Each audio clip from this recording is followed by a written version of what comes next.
Hello and welcome to the view from Sibos in Sydney. I'm with Alain Raes, who's Swift's Chief Executive for EMEA and Asia Pacific. Alain, welcome.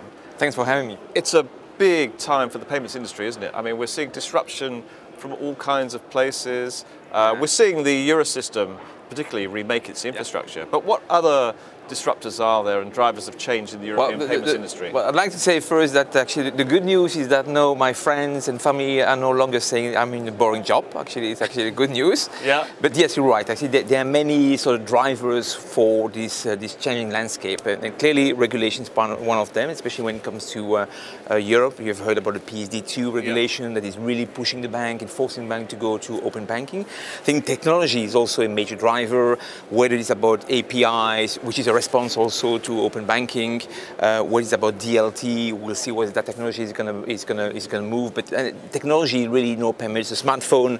It's really permitting to do things that you couldn't do before, right? The reach, for instance, is one characteristic. And then there is also this very strong focus on customer experience. People want to have actually everything at fingertip. Yeah. They want to be to have access to their accounts. They want to be able to make payments to anyone in a second. And on top of which, they don't want to pay for this anymore. So that is clearly something that is happening. And those expectations are kind of moving from retail to wholesale, aren't they? So they tend to start in the retail. A little bit. It's coming in. It's clearly coming in. I mean, you see corporates actually willing to have this kind of experience, but at the same time, the kind of transactions that we're talking about are a lot different. Criticality is different as well.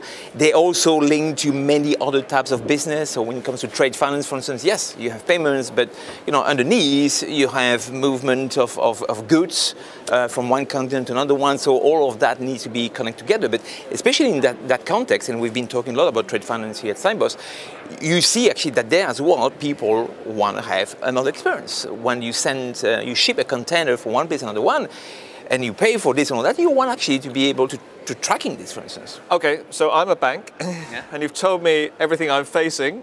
Yeah. And how do I go about dealing with it? Well, I think there are two things really for me that are important, right? Technology is one thing, right?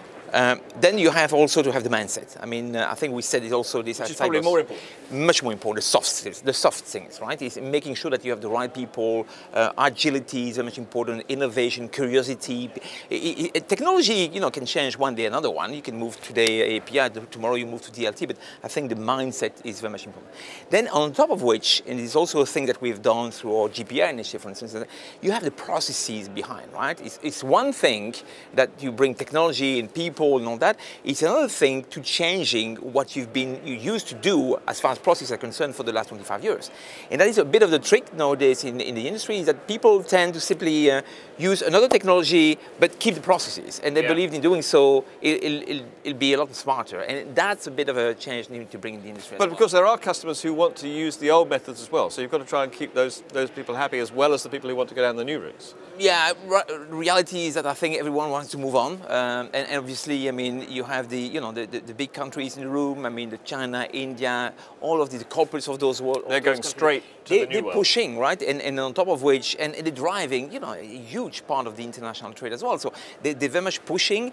They have also the sort of luxury to be able to starting from a much more empty sheet than the other guys, and that is forcing anyone to move. So yeah, some may resist, but it's going to be difficult. Okay, now you mentioned GPI, Global Payments Innovation, which is a Swift initiative. Yes. So tell us a bit about how that is helping banks adapt to this new environment. Well, clearly, I mean, with GPI, banks will be able, and are able already today, to providing already a beginning of another experience to the clients, right? I mean, if you are a big corporate treasurer and all that, and now you can actually start tracking where your payments are, you can from there start actually optimizing your liquidity, right? That's already another kind of a user experience you can provide to bank. I think there will be a lot more to come. On top of which, I really believe that this GPI platform will become a platform for innovation, and on top of which actually bank will be able to innovate.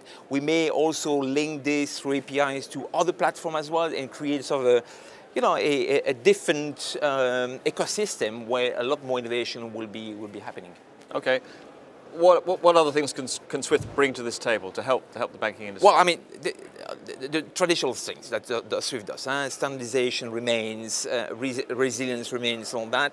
The fact that we're collaborating together, SWIFT is actually a unique platform for collaboration. And Sibos, you see here today, I see Sibos as a platform for business, right? So SWIFT is actually in platform business as well, from that point of view.